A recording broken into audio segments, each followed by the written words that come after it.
ہم سے ابو نعیم فضل بن دکین رضی اللہ تعالیٰ عنہ نے بیان کیا، انہوں نے زبیر رضی اللہ تعالیٰ عنہ سے سنا، انہوں نے منصور بن صفیہ رضی اللہ تعالیٰ عنہ سے کہ ان کی ماں نے ان سے بیان کیا کہ عائشہ رضی اللہ تعالیٰ عنہ نے ان سے بیان کیا کہ نبی کریم صلی اللہ علیہ وآلہ وسلم میری گود میں سر رکھ کر قرآن مجید پڑھتے، حالانکہ میں اس وقت حیض والی ہوتی تھی۔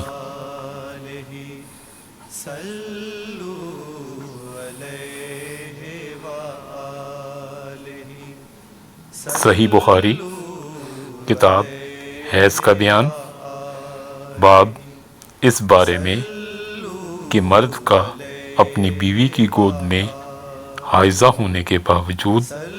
قرآن پڑھنا جائز ہے۔ حدیث نمبر 297۔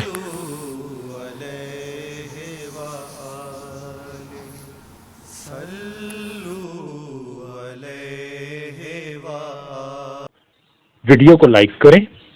چینل کو سبسکرائب کریں اور گھنٹی کے نشان کو آل پر سیٹ کریں تاکہ ہماری آنے والی نئی ویڈیو آپ تک سب سے پہلے پہنچے۔